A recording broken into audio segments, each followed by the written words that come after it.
जय हिंद दोस्तों। आज के इस वीडियो सीरीज में हम एप्लीकेशन के कॉन्सेप्ट को समझते हैं। बेसिकली एप्लीकेशन लिखा कैसे जाता है। ठीक है, कभी ना कभी आपको एप्लीकेशन से रिलेटेड इशू तो आया ही होगा। जैसे कभी आप बैंक चले जाते हैं, कभी स्कूल जाते हैं, ठीक है, या बाय द वे आपके पेपर में ये एप्लीकेशन राइटिंग का एक क्वेश्चन तो जरूर आता है। तो हमको एप्लीकेशन राइटिंग ही समझ में नहीं आता, बेसिकली हमको रट्टा लगाना पड़ता है, जिसके कारण कभी कभी जो हम याद किए उसके अलावा कुछ आ जाता है तो प्रॉब्लम हो जाता है, हमको एग्जाम में मार्क नहीं मिल पाते, या एग्जाम के अलावा भी हमको कभी एप्लीकेशन लिखना पड़ता है, तब हमको समझ नहीं आता कि एप्लीकेशन लिखना कैसे है। तो आज के इस वीडियो में आपको जो एप्लीकेशन से रिलेटेड इशू हो रहा है, आपको जो चीज़ें समझ में नहीं आ रही हैं, एप्लीकेशन लिखना कैसे, इसका प्रॉपर फॉर्मेट कैसे होना चाहिए, ये आज के वीडियो में बिल्कुल क्लियर हो जाएगा। आई प्रॉमिस यू कि at the end of this video आप कोई किसी भी मैटर पे या किसी भी टॉपिक पे एप्लीकेशन बहुत आसानी से लिख पाएंगे। बेसिकली आपको ये पता होना चाहिए कि जो एप्लीकेशन है वो हम फॉर्मल वे में अपनी बात को कहने का एक तरीका है। जैसे हम लेटर समझते हैं ना, लेटर में हम दो तरीके का पढ़ते हैं, एक फॉर्मल और एक इनफॉर्मल। तो एप्लीकेशन फॉर्मल वाला हो गया, इनफॉर्मल में आपको ऑलरेडी बता चुका हूँ। ठीक है, तो हम जो एप्लीकेशन होगा इसको दो तरीके से समझेंगे। सबसे पहले इसका फॉर्मेट बनाएंगे, ठीक है, कि इसका फॉर्मेट कैसे बनेगा, इसको लिखा कैसे जाएगा। ठीक है, इसके बाद हम कुछ एग्जाम्पल्स लेंगे, उन एग्जाम्पल्स को सॉल्व करेंगे तो आपको समझ आ जाएगा कि एप्लीकेशन लिखना कैसे। ठीक है, तो सबसे पहले हमको क्या समझना है, इसका फॉर्मेट, इसके बेसिक कॉन्सेप्ट को समझना है। ठीक है, तो चलिए समझते हैं। तो सबसे पहले ये समझ लीजिए कि भाई हम लोग यहाँ पे क्या लिख रहे हैं, हम लोग यहाँ पे क्या लिख रहे हैं, एप्लीकेशन। ठीक है, एप्लीकेशन समझ गए आप। एप्लीकेशन किसके लिए लिखा जाएगा, फॉर्मल। एप्लीकेशन कहाँ पे लिखा जाएगा, फॉर्मल के लिए।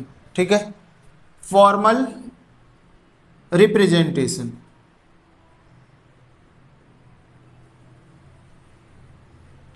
फॉर्मल रिप्रेजेंटेशन के लिए हम एप्लीकेशन का यूज करेंगे। तो सबसे पहले आप एज्यूम करो, ठीक है, सबसे पहले आप एज्यूम करो कि ये आपका पेपर है जहां पे आपको एप्लीकेशन लिखना है।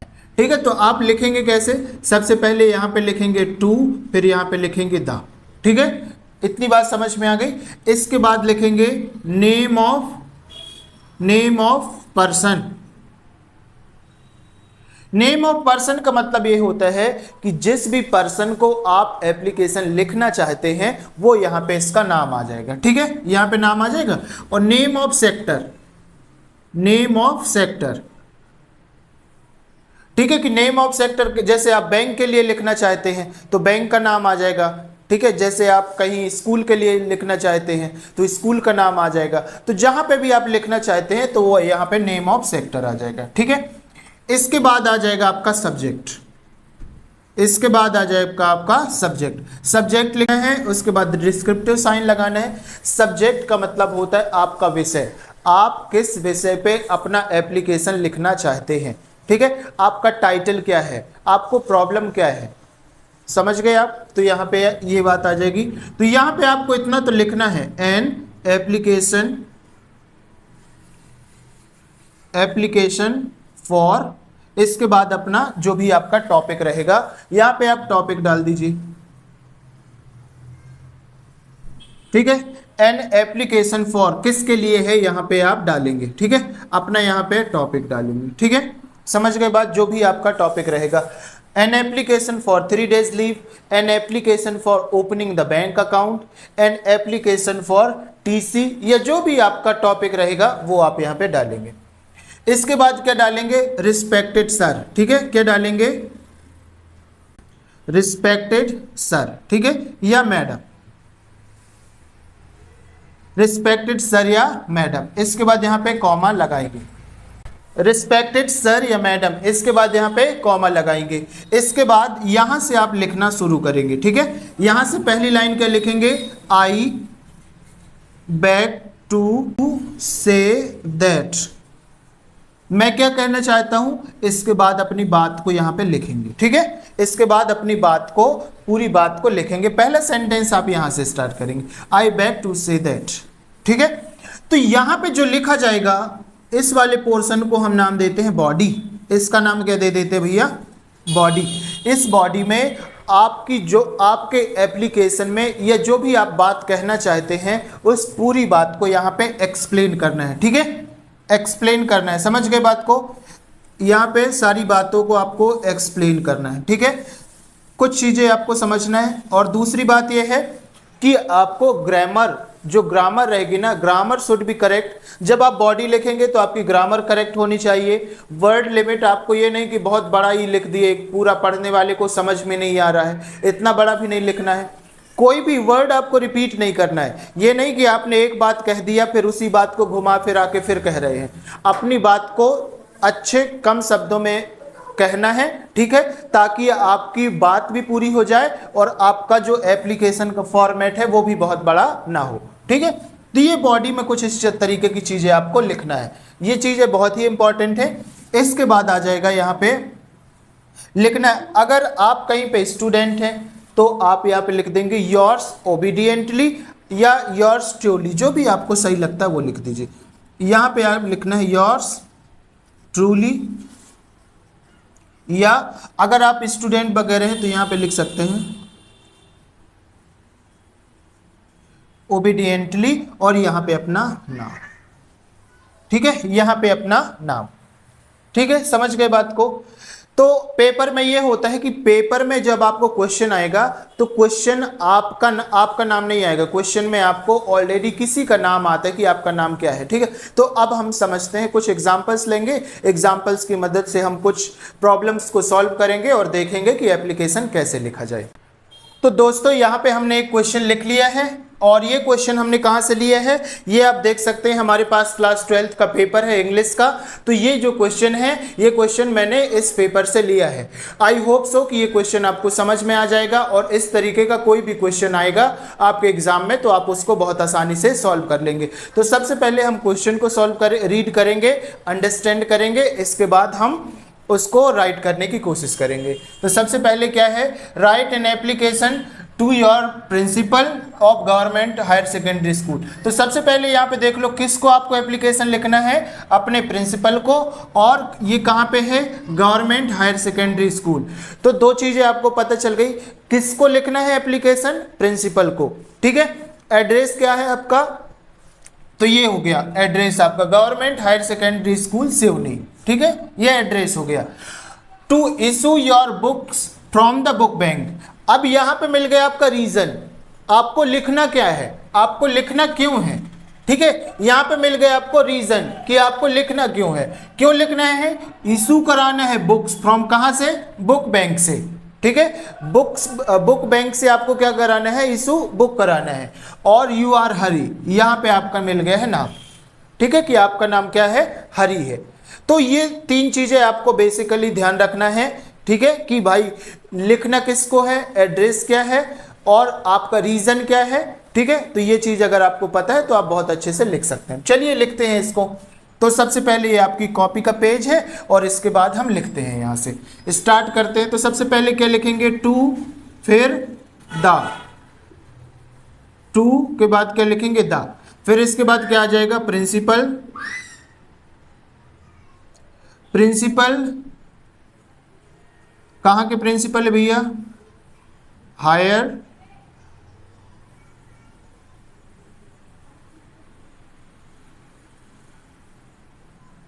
हायर सेकेंडरी स्कूल सिवनी, ठीक है। ये आ गया आपका एड्रेस, ठीक है, आ गया आपका एड्रेस। अब इसके बाद मैंने क्या बताया था आपको, सब्जेक्ट, इसके बाद मैंने क्या बताया, सब्जेक्ट। तो यहां पे लिखिए सब्जेक्ट। सब्जेक्ट में क्या लिखना है आपको, ये आपका रीजन कि भाई क्यों हमको एप्लीकेशन लिखना है। To issue books from the book bank, तो आपको एक लाइन हमेशा याद रखना है, एन एप्लीकेशन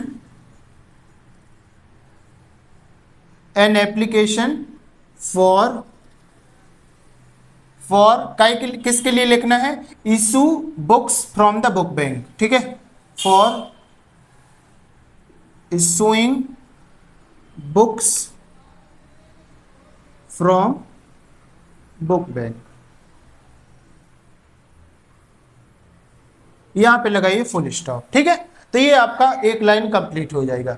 अब यहाँ पे ये किसका है, प्रिंसिपल को है, तो यहाँ पे आप लिखेंगे रिस्पेक्टेड सर, ठीक है, रिस्पेक्टेड सर, ठीक है, यहां तक कोई दिक्कत नहीं है। इसके बाद क्या लिखेंगे, आई बैक टू से दैट, ठीक है, जो मैंने फॉर्मेट बताया वही आ रहा है, उसके अलावा कुछ भी नहीं आ रहा है, ठीक है। I beg to say that, फिर यहां पे क्या लिखेंगे, आई एम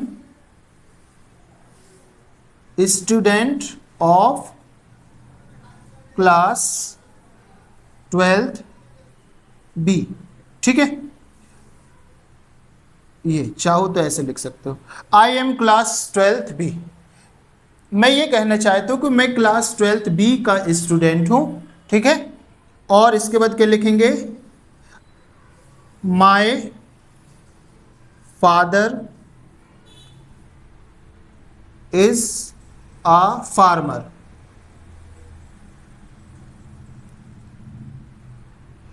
यहां पे लिख लो, my father is a poor farmer, ठीक है, my father is a poor farmer. So यहां पे लिख लो, so I can't afford, I can not afford, I can not afford to purchase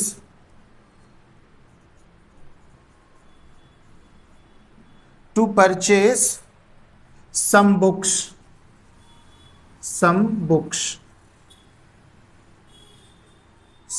यहां पे बुक्स के नाम लिख दो, फिजिक्स, केमिस्ट्री, और यहां पे लिख दो मैथ्स, फिजिक्स, केमिस्ट्री, मैथ, ठीक है। I can not purchase some books, यहां पे आ गया, फुल स्टॉप लगाइए, kindly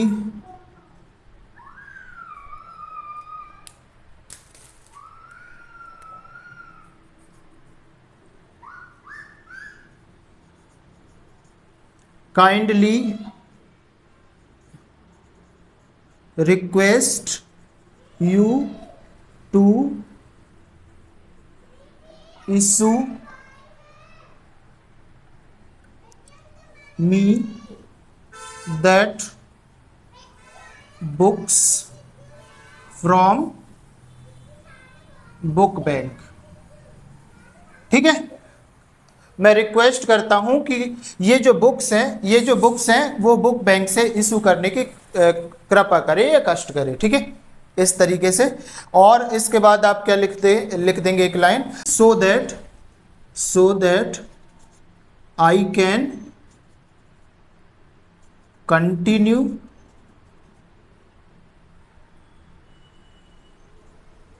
my study, so that I can continue my study, ठीक है। और यहां पे लिख देंगे, यहां पे क्या लिखेंगे, आई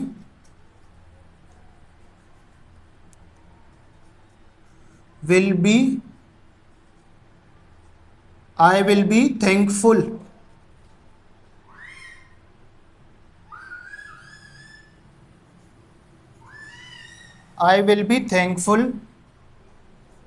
for you for this kindness, ठीक है, यहां पे क्या लिख देंगे, काइंडनेस,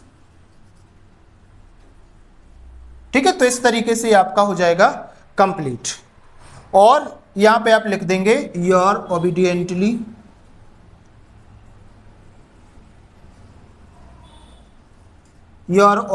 यहां पे अपना नाम, और यहां पे आपको ध्यान रखना है कि आपका नाम, जो आपका नाम है वो नहीं लिखना है, जो आपके क्वेश्चन में आएगा वो नाम आपको यहां पे लिखना है। तो आपका नाम क्या है, यहां पे हरि, ठीक है, तो यहां पे आपको लिखना है हरि, ठीक है, तो इस तरीके से ये आपका कंप्लीट हो गया। आई होप सो कि ये बहुत अच्छे से समझ में आ गया होगा। इस तरीके से कोई भी एप्लीकेशन आप बहुत ही आसानी से लिख सकते हैं। ठीक है, the format will be same and you can see that मैंने कितनी सिंपल भाषा में आपको लिखवा दिया है, आपको सिखा दिया है।